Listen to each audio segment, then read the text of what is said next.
SDN Banjarsari 01. Yang terhormat Bapak Ibu guru semua yang sudah hadir di sini.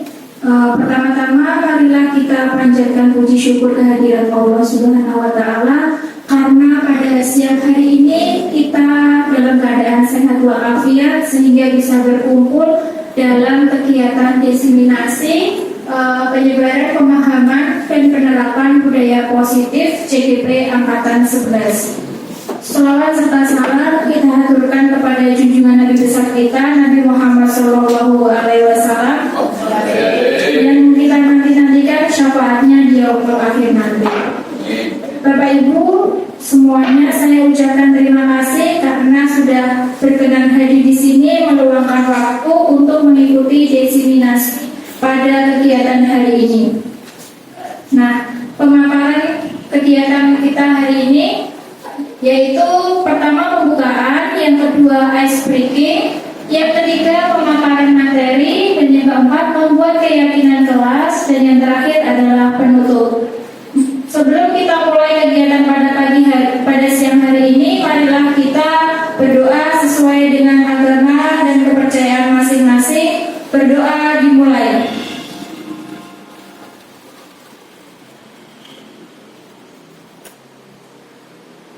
Selesai. Nah, biar di hari ini tambah semangat lagi, biar tidak ngantuk, mari kita ice breaking terlebih dahulu ya Bapak Ibu semuanya. Silakan untuk berdiri.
Sudah, terima kasih Bapak Ibu semuanya.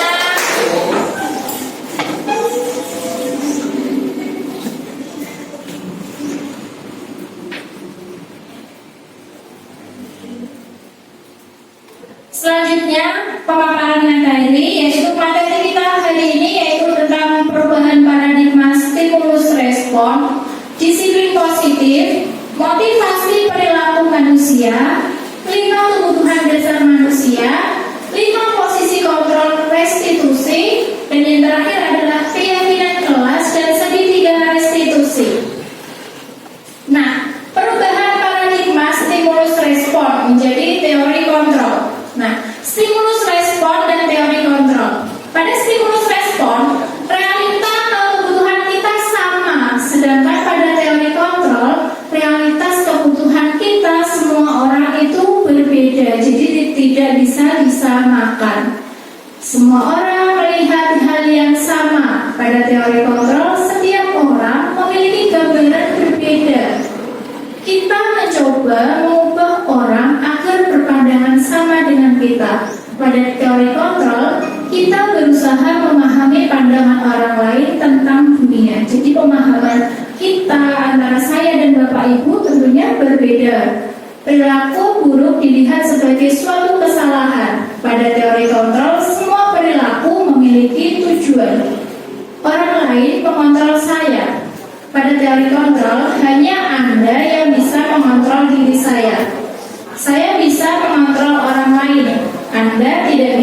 mengontrol orang lain. Pemaksaan pada saat rujukan gagal. Pada teori kontrol, kolaborasi dan konsensus menciptakan pilihan-pilihan baru. Model berpikir menang atau kalah. Pada teori kontrol, model berpikir menang-menang. Nah, kenapa harus budaya positif? Budaya positif adalah nilai-nilai, keyakinan-keyakinan, dan kebiasaan-kebiasaan di sekolah yang berpihak pada murid agar murid dapat berkembang menjadi pribadi yang kritis, penuh hormat, dan bertanggung jawab. Nah, apa itu disiplin? Biasanya kalau disiplin itu dikaitkan dengan aturan ya Bapak Ibu. Nah, coba kita lihat apa makna dari disiplin.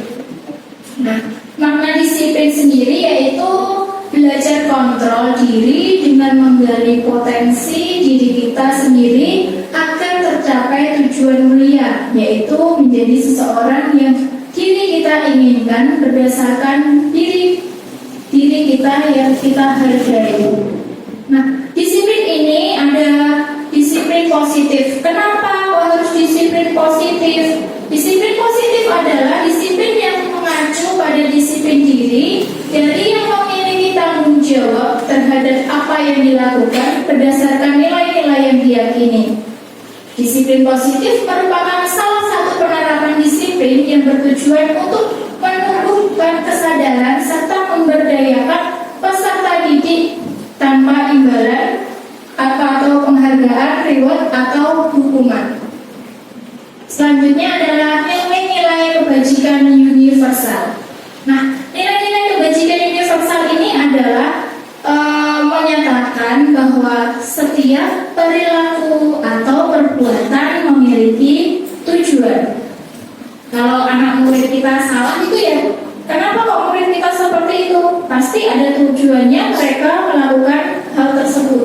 Ini menurut William Glasser pada teori kontrol tahun 1984. Nah, nilai-nilai kebajikan universal dengan mengaitkan nilai-nilai kebajikan yang diyakini seseorang, maka motivasi intrinsiknya akan terbangun sehingga menggerakkan motivasi dari dalam untuk mencapai tujuan mulia yang diinginkan. Itu menurut Diana Gosen pada tahun 1998. Nah, nilai-nilai kebajikan universal ini bertujuan agar menumbuhkan motivasi intrinsik dari siswa. Tanpa adanya paksaan, maka siswa itu dapat melakukan kebaikan-kebaikan berdasarkan nilai-nilai kebajikan universal. Nilai-nilai kebajikan universal itu ada apa saja? Tentunya yang pertama adalah nilai profil pelajar Pancasila. Nilai profil pelajar Pancasila itu terdiri dari apa saja? Dari beriman dan bertakwa kepada Tuhan Yang Maha Esa, berakhlak mulia, berkebinekaan global, gotong royong, mandiri, kreatif, dan bernalar kritis. Selanjutnya, nilai-nilai universal yang kedua adalah keterampilan hidup. Keterampilan hidup ini contohnya apa saja ya? Keterampilan hidup ini contohnya dapat dipercaya, pendengar yang aktif, tidak merendahkan orang lain, memberikan yang terbaik dari diri kita. Dan yang terakhir adalah IPO, Primary Years Program. Nilai-nilainya itu apa saja? Itu terdiri dari toleransi, rasa hormat, mandiri, menghargai, antusias, empati, keinginan tahuan, kreativitas, dan rasa percaya diri. Nah, selanjutnya ini tadi ada disiplin positif, sekarang ada disiplin yang keliru. Nah, disiplin yang keliru itu disiplin yang bagaimana? Disiplin yang keliru itu adalah kebanyakan orang menghubungkan kata disiplin dengan tata tertib. Nah, ini yang biasanya menjadi pemahaman kita bahwa disiplin itu berhubungan dengan peraturan, berhubungan dengan ketaatan. Nah, ini adalah disiplin yang keliru. Kebanyakan orang menghubungkan kata disiplin dengan tata tertib, teratur, dan kepatuhan pada dihubungkan dengan hukuman. Biasanya kalau dalam kehidupan sehari-hari, misalnya tidak mematuhi peraturan, ya nanti dihukum, disuruh apa. Nah, ini adalah disiplin yang keliru. Selanjutnya, dalam budaya kita, makna kata disiplin dimaknai menjadi sesuatu yang dilakukan seseorang pada orang lain untuk mendapatkan kepatuhan. Nah, ini ada 3 motivasi perilaku manusia menurut Diana Gosen. Yang pertama, untuk menghindari ketidaknyamanan atau hukuman. Yang kedua, untuk mendapatkan imbalan atau penghargaan dari orang lain. Dan yang terakhir, untuk menjadi orang yang mereka inginkan dan menghargai diri sendiri dengan nilai-nilai yang mereka percaya. Ini dalam kehidupan sehari-hari ya Bapak Ibu, biasanya kita motivasi diri kita, misalnya tidak mau terlambat nanti dihukum. Itu ada ya murid seperti itu, tidak disiplin nanti dihukum. Nah, ini motivasi ini ada 2 macam, yaitu motivasi yang berasal dari luar atau ekstrinsik dan motivasi yang berintrinsik, ya, yang dari dalam intrinsik. Nah, kalau yang dari luar, motivasi dari luar itu ada 2 Bapak Ibu ini, untuk menghindari ketidaknyamanan atau hukuman dan untuk mendapatkan imbalan atau penghargaan dari orang lain. Ini motivasi ekstrinsik dari luar, karena pengen dapat hadiah, pengen gak dihukum, itu ekstrinsik. Nah, motivasi yang baik itu adalah motivasi yang intrinsik dari dalam diri kita, yaitu untuk menjadi orang yang mereka inginkan dan menghargai diri sendiri dengan nilai-nilai yang mereka percaya. Contohnya, datang ke sekolahan tepat waktu, bukan karena adanya hukuman atau bukan karena adanya reward. Kita datang ke sekolahan tepat waktu karena itu merupakan tanggung jawab kita sebagai seorang pendidik untuk berusaha datang tepat waktu dari dalam diri kita sendiri. Ini dinamakan motivasi intrinsik. Selanjutnya, hukuman. Hukuman ini bersifat negatif. Biasanya hukuman ini adalah paksaan, nadanya itu keras. Awas ya kamu kalau mengulangi lagi nanti buru hukum. Nah, itu adalah hukuman. Modelnya model paksaan. Tidak ada ya hukuman yang tidak dipaksa. Semua dipaksa kalau pada hukuman ini. Kalau konsekuensi ini sifatnya netral. Kalau kamu melanggar, konsekuensinya apa ya? Kamu nggak pakai topi, konsekuensinya apa ya?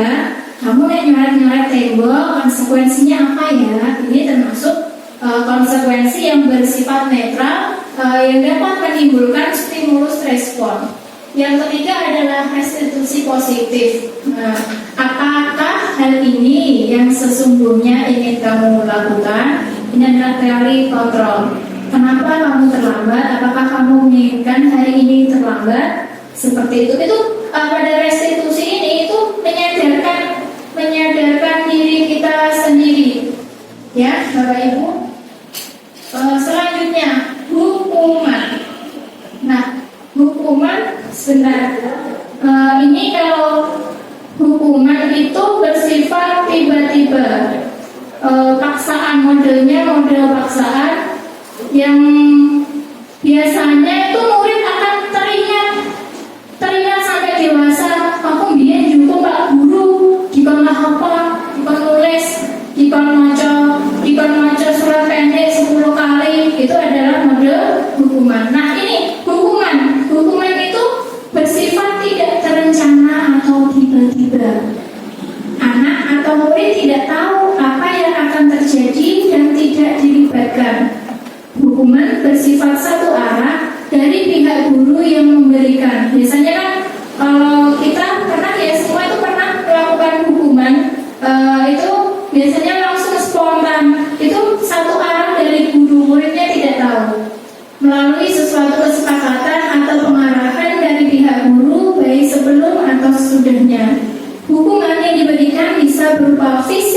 maupun psikis. Murid atau anak disakiti oleh suatu perbuatan atau kata-kata. Jadi kalau menyakiti itu bukan hanya fisik saja, tetapi kata-kata juga lebih menyakitkan. Hanya kamu raisa ini goblok, itu tidak boleh ya, seperti itu ya. Nah, selanjutnya adalah konsekuensi. Nah, konsekuensi ini, konsekuensi sudah terencana dan sudah disepakati, sudah dibahas dan disetujui oleh murid dan guru. Umumnya bentuknya konsekuensi dibuat oleh pihak guru, sekolah, dan murid sudah mengetahui sebelumnya konsekuensi yang akan diterima bila ada pelanggaran. Pada konsekuensi, murid tetap dibuat tidak nyaman untuk jangka waktu pendek. Nah, coba Bapak Ibu biar tidak ngantuk semuanya. Nah, ini kira-kira ini konsekuensi atau hukuman ya? Murid diminta untuk push up 15 kali karena tidak mengerjakan PR. Kira-kira hukuman atau konsekuensi ya? Iya, ini adalah hukuman. Nah, selanjutnya, lari mengelilingi lapangan 2 kali karena terlambat hadir di sekolahan. Konsekuensi atau hukuman ya? Konsekuensi atau hukuman? Apa ya ini? Hukuman. Selanjutnya, membersihkan coretan yang dibuatnya di meja tulis. Konsekuensi atau hukuman? Konsekuensi. Iya, sudah diberikan contoh ya tadi Bapak Ibu antara hukuman dan konsekuensi. Sekarang kita lanjut ke kebutuhan dasar manusia. Nah, kebutuhan dasar manusia adalah segala sesuatu yang kita lakukan untuk mendapatkan apa yang kita inginkan. Seluruh tindakan yang kita lakukan memiliki tujuan tertentu, dan semua usaha terbaik yang kita lakukan adalah dalam rangka kebutuhan dasar kita terpenuhi dengan baik. Nah, kebutuhan dasar ini Bapak Ibu ada 5 kebutuhan dasar kita semua. Yang pertama tentunya bertahan hidup, ada bertahan hidup, ada kasih sayang, ada kebebasan, ada penguasaan, ya. Nah, bertahan hidup. Bertahan hidup itu memenuhi kebutuhan secara psikologis maupun psikis. Psikologis contohnya rasa kebutuhan yang harus dipenuhi yaitu psikologis rasa lapar dan rasa haus dan lain-lain. Kalau kebutuhan psikologis yaitu kebutuhan rasa aman, kebutuhan yang ingin diterima. Sedangkan kasih sayang dan rasa diterima yaitu kebutuhan manusia yang memberi dan diberikan kasih sayang atau ada koneksi antar manusia satu dan manusia yang lainnya untuk saling menyayangi. Selanjutnya kebebasan. Nah, kebutuhan kebebasan ini adalah kebutuhan kita memiliki pilihan hidup, itu adalah kebebasan. Selanjutnya yaitu kebutuhan kesenangan. Semua manusia memiliki kebutuhan kesenangan, ingin merasa senang dari dalam hatinya. Selanjutnya adalah penguasaan. Kebutuhan penguasaan berarti manusia ingin berkuasa, bukan berkuasa dalam arti tanda kutip, bukan ya, tapi penguasaan itu yang menguasai gitu. Selanjutnya, ini ada kasus contoh. Nah, ini ada anak kelas 3 namanya Dina. Dina seorang anak kelas 3 SD. Begitu tiba di rumah sepulang dari sekolah, menangis dan mengadu pada ibunya bahwa dia benci pada ibu dari gurunya. Menurut Anda, kebutuhan apa yang berusaha dipenuhi oleh Dinda jika jawabannya seperti ini? Nah, ini ceritanya tuh ada anak kelas 3 nangis pulang ke rumah, ditanya sama ibu, jawabannya seperti ini. Ibu guru bilang, aku tidak boleh bersenandung sewaktu mengerjakan tugas. Katanya, kelas harus tenang, tidak ada suara kan tidak seru jadinya. Misalnya jawabannya Dina itu seperti itu. Berarti kebutuhan yang ingin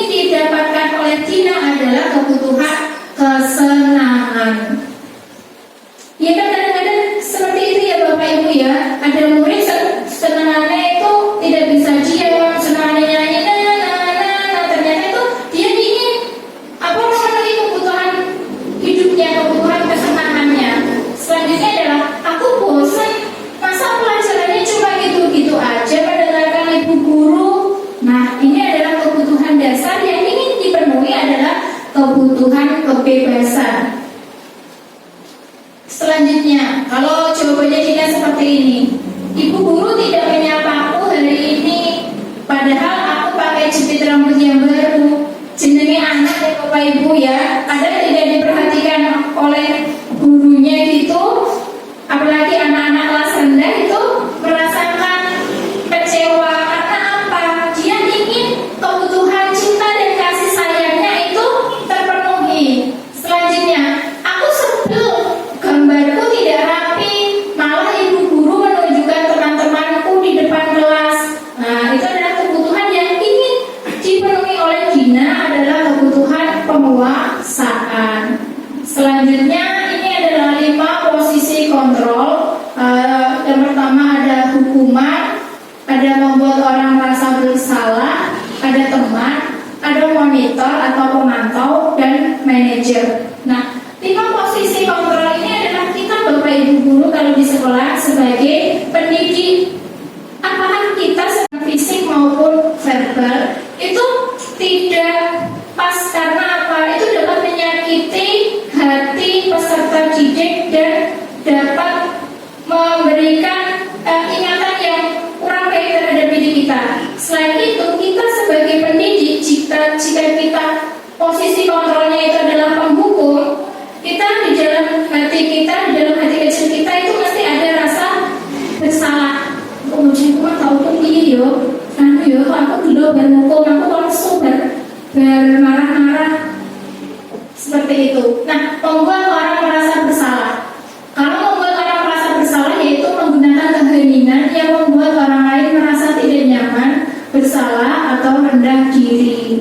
Ini juga terkadang masih pernah dilakukan oleh kita. Kamu itu luar kelasmu rame di goro-goro kue, energi ku nangis. Nah, itu membuat orang merasa bersalah. Kalau teman itu menggunakan hubungan baik dan humor untuk mempengaruhi seseorang. Jika kita sebagai seorang pendidik, posisi kontrolnya sebagai teman itu tentunya memiliki ada dampak positif dan dampak negatif. Positifnya itu kita bisa mengendalikan anak.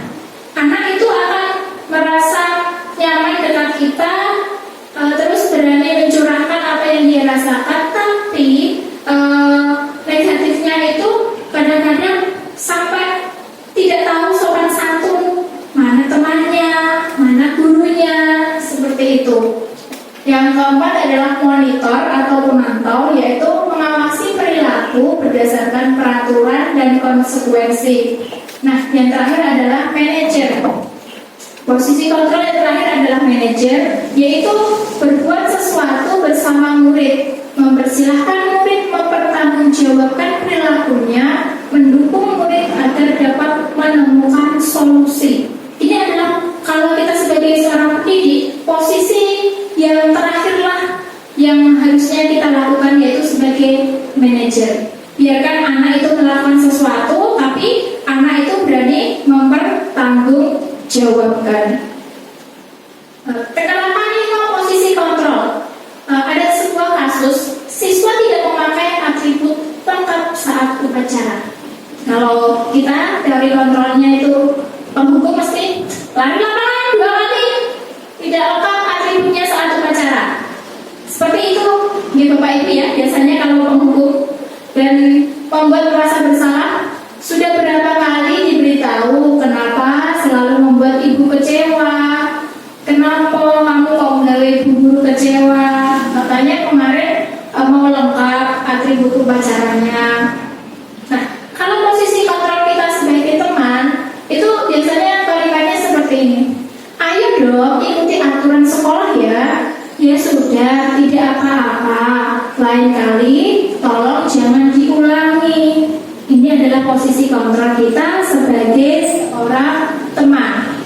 Kalau sebagai pemantau, kamu sudah melanggar peraturan sekolah, kamu tahu konsekuensinya, kamu tahu akibatnya jika tidak memakai atribut lengkap saat upacara. Nah, ini posisi pemantau. Kalau posisi manajer, apa kamu tahu kesalahanmu? Kira-kira bagaimana cara kamu akan memperbaiki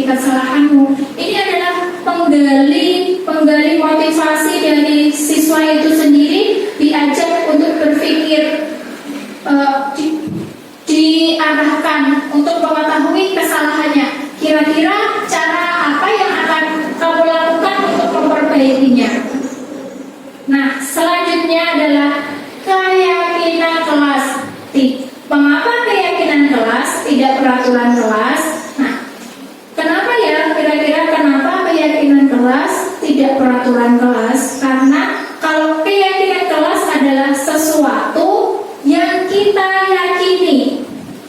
yakini, berharap akan menimbulkan motivasi intrinsik dari dalam diri kita agar melakukan suatu kebaikan tanpa diperintah dan tanpa adanya ancaman ataupun penghargaan. Sedangkan peraturan kelas adalah sesuatu yang sudah diatur sebelumnya, belum diyakini. Keyakinan kelas itu adalah nilai-nilai kebajikan atau prinsip-prinsip universal yang disepakati bersama. Yang kedua, suatu keyakinan akan lebih memotivasi seseorang dari dalam atau memotivasi seseorang secara intrinsik. Seseorang akan lebih tergerak dan bersemangat untuk menjalankan keyakinannya daripada hanya sekedar mengikuti serangkaian peraturan. Nah, ini adalah ciri-ciri keyakinan kelas. Ciri-cirinya keyakinan kelas yaitu berupa pernyataan-pernyataan universal dan positif, yaitu menjaga kebersihan, tidak terlalu banyak supaya mudah diingat, dapat diterapkan di kelas tersebut.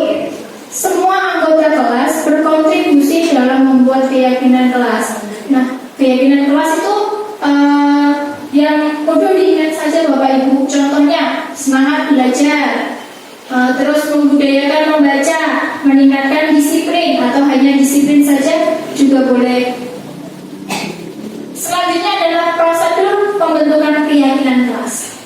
Nah, cara-cara untuk membuat keyakinan kelas, yang pertama yaitu mempersilahkan murid-murid di kelas untuk bercurah pendapat tentang peraturan yang perlu disepakati di kelas. Nah, biarkan anak itu untuk berpikir bagaimana kira-kira apa ya tentang peraturan-peraturan di kelas ini. Anak-anak diberi kesempatan agar mereka mencurahkan pendapatnya, kira-kira tidak buang sampah sembarangan, tidak terlambat. Nah, yang kedua, mencatat semua masukan-masukan para murid di papan tulis atau di kertas. Yang ketiga, susunlah keyakinan kelas sesuai prosedur pembentukan keyakinan kelas. Tinjau kembali daftar curah pendapat dan keyakinan kelas yang sudah dibuat. Yang keempat, semua warga kelas dipersilakan meninjau ulang dan menyetujuinya dengan menandatangani keyakinan kelas. Dan yang terakhir, keyakinan kelas bisa dilekatkan di dinding kelas di tempat yang mudah diingat. Nah, ini adalah dokumentasi pembuatan keyakinan kelas yang dilakukan oleh kelas 5. Yang pertama itu biarkan siswa untuk berpikir tentang keyakinan kelas yang akan mereka buat. Selanjutnya ditaruh di papan tulis untuk dikumpulkan mana yang sama. Dan yang terakhir itu guru mengumpulkan mana yang sama dan yang beda, terus dibuat keyakinan kelas. Nah, sekarang adalah restitusi. Restitusi ini adalah proses menciptakan kondisi bagi murid untuk memperbaiki kesalahan mereka sehingga mereka bisa kembali pada kelompok mereka dengan karakter yang lebih kuat menurut Gosen 2004. Restitusi juga proses kolaboratif yang mengajarkan murid untuk mencari solusi untuk masalah dan membantu murid berpikir tentang orang seperti apa yang mereka inginkan dan bagaimana mereka harus memperlakukan orang lain. Ciri-ciri dari restitusi ini adalah untuk menebus kesalahan, namun untuk belajar dari kesalahan, memperbaiki hubungan, tawaran ya bukan paksaan, menuntun untuk melihat ke dalam diri, mencari kebutuhan dasar yang berdasari tindakan, dan cara yang paling baik menguatkan, fokus pada solusi, mengembalikan murid pada kelompoknya. Ketika murid-murid kita berbuat salah, kita cara yang paling tepat adalah dengan menggunakan restitusi. Kenapa? Kita tidak fokus pada kesalahan mereka, tetapi fokus pada mencari solusi. Karena tadi teori tadi sudah kita yang sebelumnya bahwa semua perbuatan memiliki tujuan. Nah, ini adalah langkah-langkah segitiga restitusi. Yang pertama yaitu menstabilkan identitas. Nah, menstabilkan identitas ini adalah setiap orang pasti pernah melakukan kesalahan. Kamu bukan satu-satunya yang pernah melakukan ini. Misalnya pernah ini kejadian di kelas saya, ejek-ejekan nama orang tua. Ya, biasanya seperti itu ya Bapak Ibu. Terus yang diwajari nesu. Ya wajar, karena apa? Karena itu orang tuanya dihina. Kalau orang tua dihina tidak pembalas, tapi biasanya yang dibalas mau nangis. Itu ya tidak apa-apa. Semua orang pernah melakukan kesalahan. Nah, terus validasi tindakan yang salah. Pada tahapan ini adalah tentunya kamu tentu punya alasan mengapa melakukan itu. Adakah cara yang lebih efektif untuk mendapatkan apa yang kamu butuhkan? Misalnya ada murid tukaran gara-gara tadi penyanyian orang tua, kamu sering nangis. Kamu tentu punya alasan mengapa kamu melakukan seperti itu. Tentunya kamu punya alasan kenapa kamu membentak temanmu. Biasanya kalau perempuan orang tuaku dihina ibu, seperti itu ya. Itu adalah validasi tindakan yang salah. Terus adakah cara yang lebih efektif mendapatkan yang kamu butuhkan? Bagaimana ketika kamu dihina? Apakah ada cara yang lebih baik selain kamu marah-marah seperti tadi? Nah, itu seperti itu. Terus yang terakhir ketiga yaitu menanyakan keyakinan. Keyakinan kelas apa yang telah kita sepakati? Kamu ingin menjadi orang yang seperti apa? Nah, tadi kan misal marah-marah, beribu ketik temannya, berarti itu kan nilai keyakinan kelas yang dilanggar, yaitu tidak saling menghormati antar teman, atau bukan, keyakinannya itu saling menghormati antar teman yang dilanggar. Nah, menstabilkan identitas. Berbuat salah itu tidak apa-apa. Tidak ada manusia yang sempurna. Saya juga pernah melakukannya. Kesalahan seperti itu. Kita bisa menyelesaikan ini. Bapak Ibu tidak tertarik mencari siapa yang salah, tapi Bapak Ibu ingin mencari solusi dari permasalahan ini.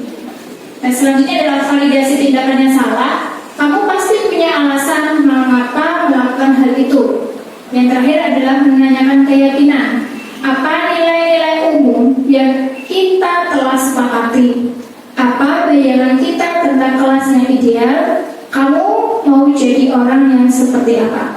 Nah, ini adalah cuplikan video tentang segitiga restitusi Bapak Ibu.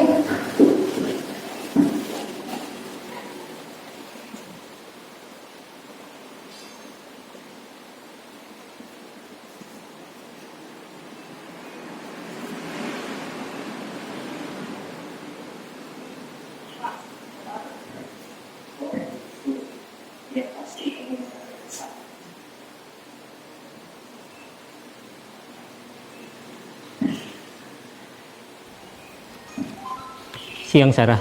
Siang Pak. Sudah lama nggak ketemu Sarah. Kenapa hari ini ada di sini? Kesel Pak, kesel banget. Masa aku dikatain tukang fitnah Pak? Ya aku marah lah. Aku balik ngatain Eka di depan kelas. Kesel banget. Oh begitu. Ya pasti kamu marah dan kesal. Bapak juga akan marah apabila ada yang menuduh Bapak seperti itu. Kemudian pada saat itu kamu mau melakukan apa? Ya saya langsung ngatain Eka lah Pak. Kesel banget. Saya bentak-bentak dia depan teman-teman lain. Oh begitu. Pasti kamu melakukan seperti itu karena suatu alasan tertentu bukan? Iyalah, masa saya diam saja Pak? Ya saya bela diri lah. Masa saya dituduh tukang fitnah? Ya wajar lah. mempertahankan harga diri itu sesuatu yang penting buat kamu. Untung kamu tidak bertindak lebih gegabah lagi, hanya membentak-bentak. Iya, Pak. Untung saya masih bersabar dan hanya membentak saja. Sudah gemes padahal, saya pasti bela diri lah. Ya, pasti ya. Tapi kamu memilih untuk tetap bertahan dan bersabar. Kamu memilih untuk tidak berbuat lebih parah lagi, bukan? Iya. Nah, sekarang coba kita lihat lagi tindakan kamu yang bentak-bentak Eka di kelas. Tindakan kamu itu kira-kira sesuai dengan keyakinan kelas atau prinsip kamu tidak? Enggak lah, Pak. Capek, Pak, jadi pemarah. Jadi keyakinan atau prinsip mana yang kurang sesuai dengan keinginan kamu? Ya, saya sebenarnya sangat menghargai orang lain. Mungkin saat itu saya menjadi emosi, jadi tidak menunjukkan sikap itu. Kamu meyakini tidak? Menghargai orang lain itu penting buat kamu. Yakinlah, Pak. Iya, setuju. Kita harus saling menghargai. Namun, ada juga keyakinan yang kita sepakati yang perlu kita jalankan apabila kita sedang marah, bukan? Ya, saya bisa lebih proaktif, mulai dengan diri sendiri. Saya bisa jadi lebih bersabar, mengambil waktu jeda untuk berpikir mau apa selanjutnya. Kira-kira kamu bersedia memperbaiki masalah ini tidak? Bersedia, Pak. Kalau kamu memperbaiki masalah ini, kamu akan menjadi orang seperti apa? Saya akan menjadi orang yang bertanggung jawab kali ya, Pak. Dan senantiasa proaktif. Iya, menurut kamu bagaimana rasanya menjadi orang seperti itu? Ya nyaman lah, bangga bisa bersabar dan menahan diri. Baiklah kalau begitu. Yuk kita pikirkan bagaimana memperbaiki masalah ini. Seperti itu ya Bapak Ibu, ini adalah langkah-langkah dari segitiga restitusi yang nantinya akan mempermudah kita untuk mencari solusi terhadap masalah-masalah siswa kita, agar dia itu mencari solusi atas masalahnya sendiri. Kita berusaha menumbuhkan motivasi intrinsik dari dalam dirinya. Tidak perlu kalau tidak perlu mendikte murid, biarkan dia latihan untuk berpikir ketika menghadapi masalah seperti itu. Kita hanya menuntun murid untuk mencari solusi terhadap masalahnya. Tadi kan misalnya kok muridnya bernesu-nesu, ngamuk-ngamuk. Ketika murid kan ada ya namanya watak itu kan berbeda-beda ya Bapak Ibu ya. Kadang itu ada saya meroynya itu karena itu meroy nesu sampai saya punya murid seperti itu kan ada ya. Caranya ya ditenangkan dulu. Kita adalah menstabilkan identitasnya dulu, ditenangkan, disendirikan dulu, dikancani, ditenangkan, agar dia itu emosinya lega, biar terus dibuat nyaman, biar mereka mau untuk membuka menceritakan tentang masalah-masalah yang dihadapi, kenapa melakukan seperti itu. Selanjutnya adalah mari kita membuat keyakinan kelas. Nah, kita praktek Bapak Ibu, kita membuat keyakinan kelas. Di depan Bapak Ibu itu sudah ada sticky note. Nanti masing-masing dari Bapak Ibu guru menuliskan 2 peraturan kelas. Misalnya di situ di kelas itu tidak boleh tidak boleh membuang sampah sembarangan, tidak boleh tidak boleh makan di dalam kelas, tidak boleh terlambat. Nah, seperti itu ya Bapak Ibu. Nah, masing-masing Bapak Ibu guru menuliskan 2 pada sticky note yang sudah saya sediakan. 2 sticky note. Misalnya tidak boleh mencontek. Nah, peraturan-peraturan kelas.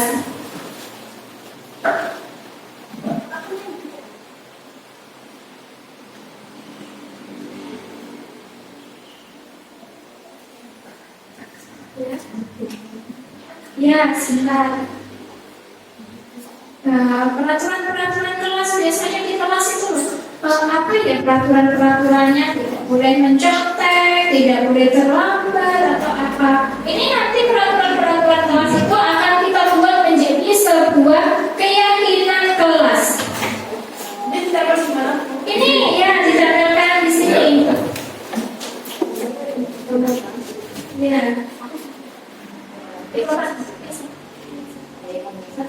Ya, satu sticky note ini satu peraturan di Bapak Ibu. Satu sticky note ini adalah satu peraturan. Ini adalah proses pembuatan keyakinan kelas.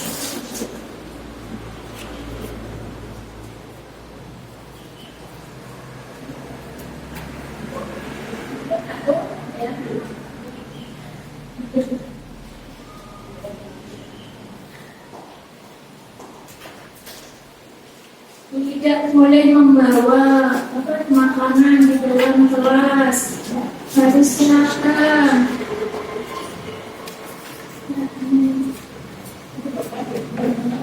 Tidak boleh wajan-wajanan tua, ya.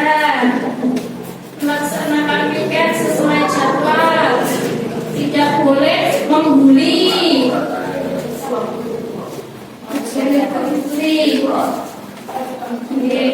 Hadir tepat waktu, tidak boleh berbicara saat guru menerangkan. Peraturan kelas. Kita mempraktekkan keyakinan kelas agar nanti bisa Bapak Ibu praktekkan di dalam kelas.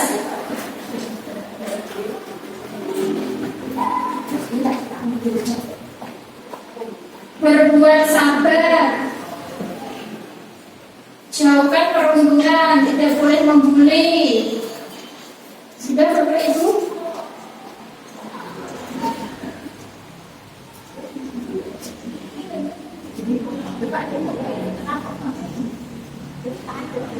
Tidak boleh membuli.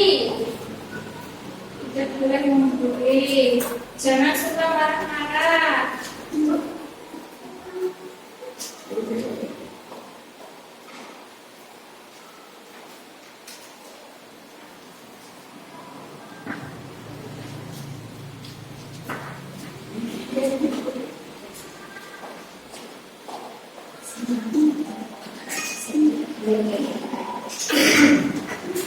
Berkata dengan bahasa sopan dan lebih halus.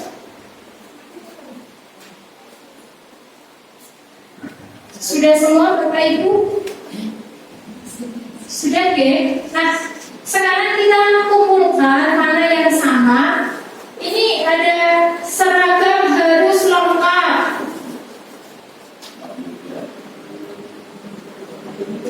Hadir tepat waktu dan tidak boleh membawa makanan di dalam kelas. Tidak boleh terlambat. Hadir tepat waktu ini sama tidak boleh terlambat ya Bapak Ibu. Saya kumpulkan di sini. Tidak boleh mencontek. Tidak boleh membuli. Tidak boleh wajan-wajanan orang tua. Berarti wajan-wajanan orang tua itu membuli ya Bapak Ibu. Saya jadikan satu di sini membuli. Terus melaksanakan piket sesuai jadwal. Tidak boleh ini di sini sendiri. Terus tidak boleh membuli lagi. Berkata dengan bahasa yang halus dan sopan. Berarti itu tidak mencontek. Perundungan sesama teman, membuli ya Bapak Ibu ya. Berbuat sabar. Berbuat sabar berarti ini yang halus ya. Bahasa yang halus sopan. Meminjam barang teman harus seizin dan dikembalikan. Tidak mencontek sendiri ya Bapak Ibu ya. Nah, kemudian ini termasuk masih kita ubah menjadi kalimat positif. Contoh, tidak boleh terlambat. Kita ubah menjadi kalimat positif menjadi apa? Menjadi datang tepat waktu.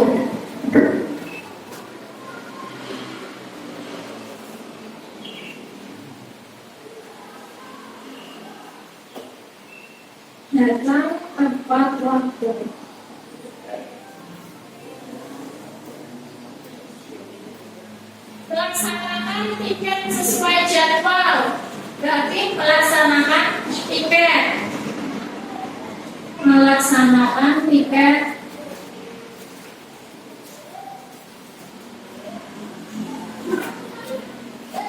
sesuai jadwal. Seragam harus lengkap. Seragam harus lengkap. Terus tidak boleh membawa makanan di dalam kelas. Berarti apa ini kalimat positifnya? Kalau ini kalimatnya tidak boleh membawa makanan di dalam kelas. Makan saat istirahat. Oke? Makan saat istirahat.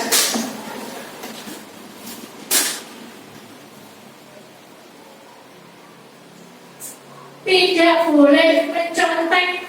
Kalimat kita ubah menjadi kalimat positif. Mengerjakan sendiri.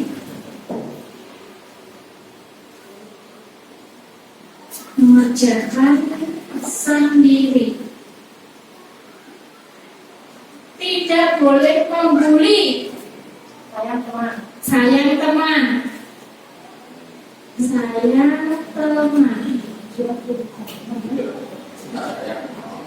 Berkata dengan bahasa sopan dan halus, berarti bertutur kata yang baik.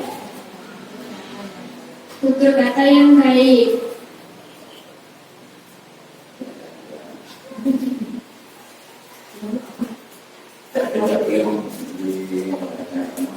Dan yang terakhir, meminjam barang teman harus seizin dan dikembalikan. Saling berbagi ya.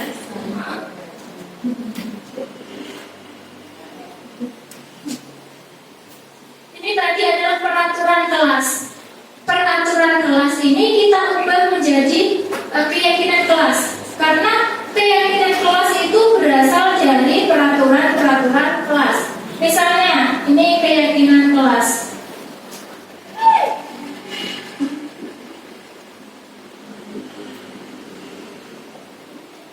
Datang tepat waktu berarti berkaitan dengan disiplin.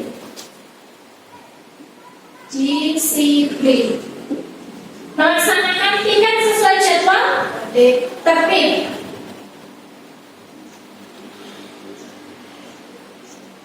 Seragam harus lengkap.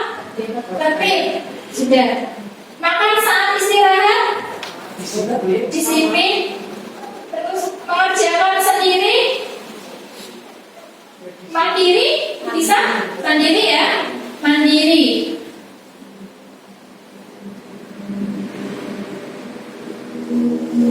Sayang teman.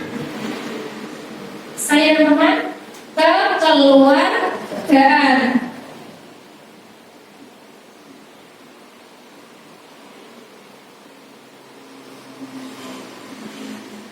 Tutur kata yang baik, sopan.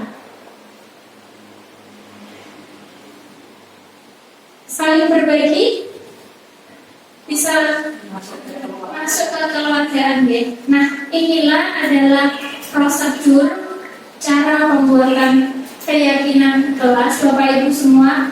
Dari tadi mengumpulkan curah pendapat dari peserta didik kita, terus kita kumpulkan semua menjadi satu, kita gabungkan mana yang sudah sesuai, kita cari mana yang sudah sesuai, terus kita berubah kalimat-kalimat ini menjadi kalimat-kalimat positif, kemudian kita ubah menjadi keyakinan kelas seperti itu. Nah,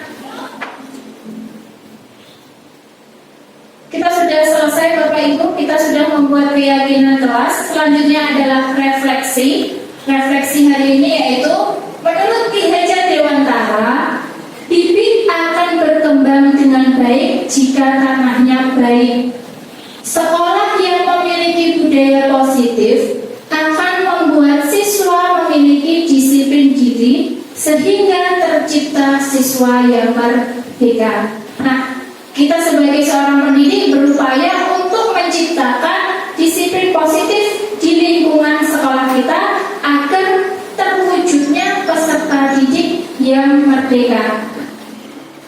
Sekian dari saya. Apabila ada tutur kata yang kurang berkenan, saya meminta maaf. Wabillahi taufiq wal hidayah. Wassalamualaikum warahmatullahi wabarakatuh. Yang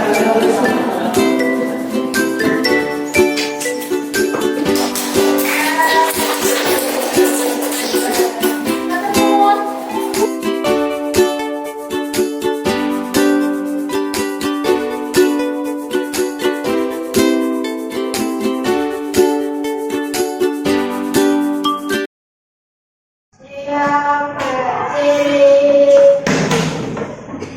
berkata guru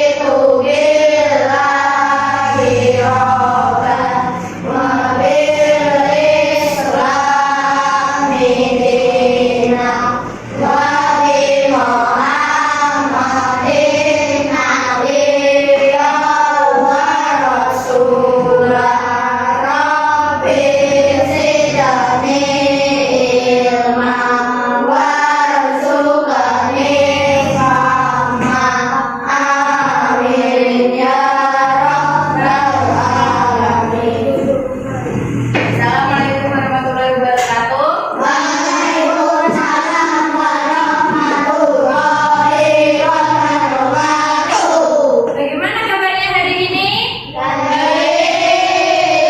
Terus masalah hidupnya juga. Nah, hari ini kita akan membuat keyakinan kelas. Ya, keyakinan kelas adalah sesuatu yang harus kita yakini.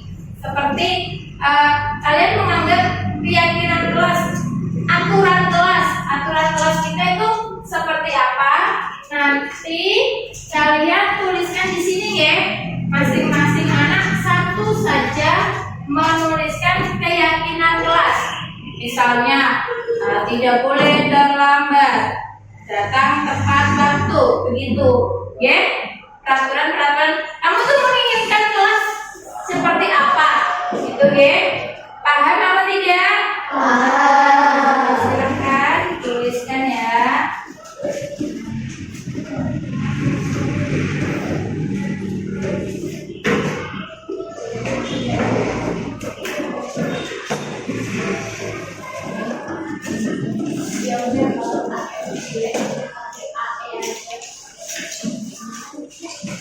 Keyakinan kelas, aturan kelasnya kalian bagaimana?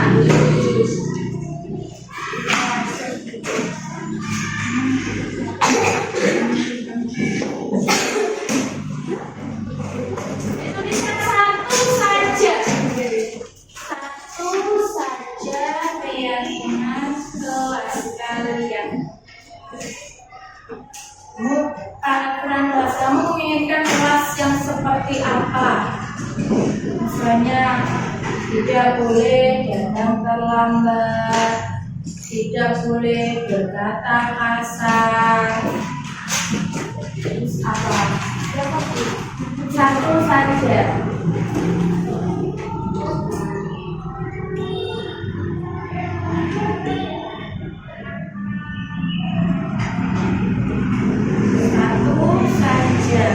Ya.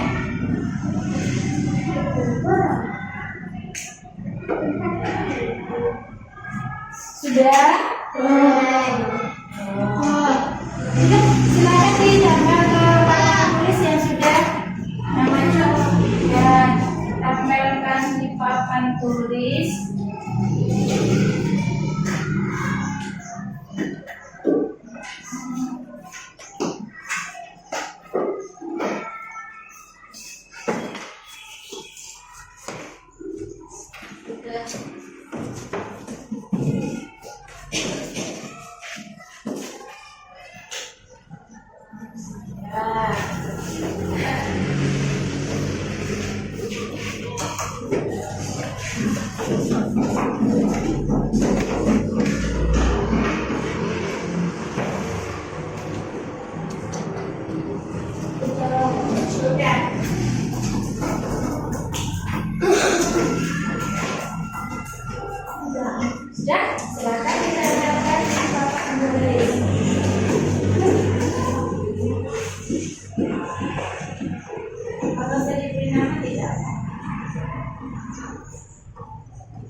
Adelio, ya silakan Adelio sama Kang Khalid.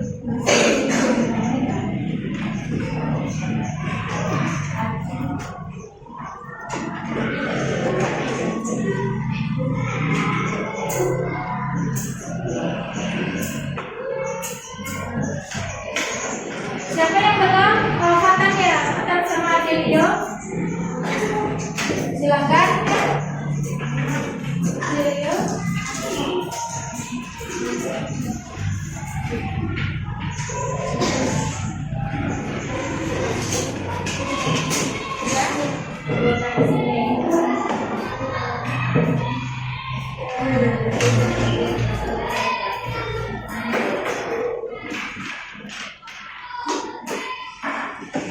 Oke teman-teman, kita kumpulkan bersama ya. Yang sama kita jadikan satu. Nah ini ada tidak boleh datang terlambat ke sekolah. Tidak boleh datang terlambat. Tidak boleh makan di dalam kelas. Tidak boleh berkata kasar di dalam kelas. Tidak boleh datang terlambat. Sama-sama punya Adelio ya. Tadi Adelio tidak boleh datang terlambat. Mas Fatan ada ke depan. Ini Mas Siva juga tidak boleh datang terlambat. Kita jadikan satu. Terus tidak boleh datang terlambat ke sekolah. Tidak boleh telat. Terus tidak boleh datang telat lagi. Terus tidak boleh saling membuli. Tidak boleh membuli. Tidak boleh membuang sampah sembarangan. Sendirikan. Tidak boleh berkata kasar sama teman. Berarti kita jadikan satu ya, sama tidak boleh membuli. Tidak membuli.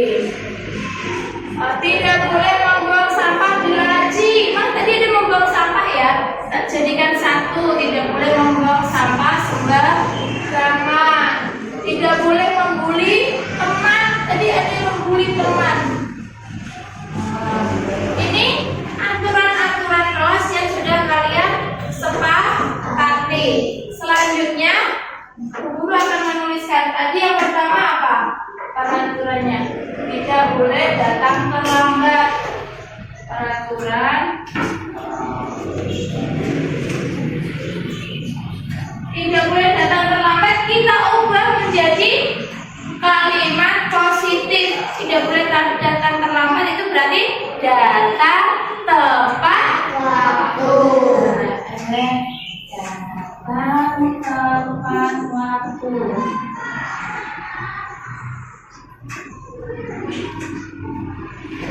Terus apa yang kedua ini? Tidak boleh berkata kasar. Berarti apa? Berkata sopan.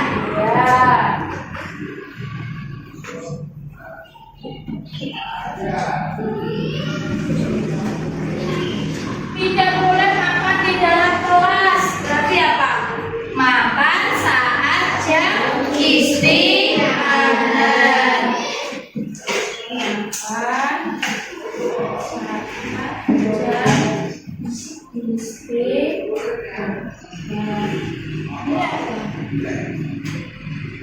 Tidak boleh membuli. Berarti apa? Saling menyayangi.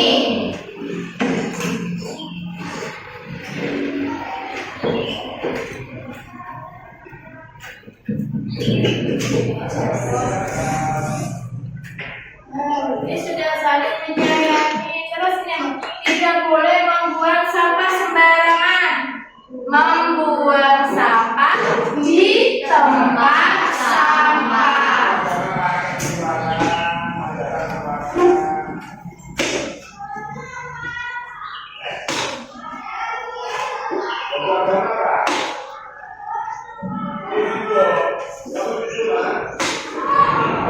Nah, teman-teman, ini kan peraturan ya. Peraturan ini kita ubah ke dalam keyakinan. Ya, sabar ya, kita ubah ke dalam keyakinan. keyakinan kelas namanya. Keyakinan kelas. Datang tepat waktu itu berkaitan dengan apa? Berkaitan dengan disiplin.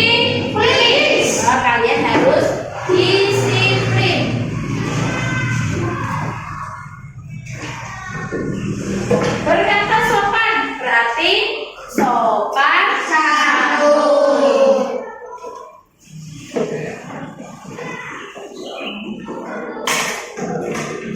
Makan saat jam istirahat berarti apa?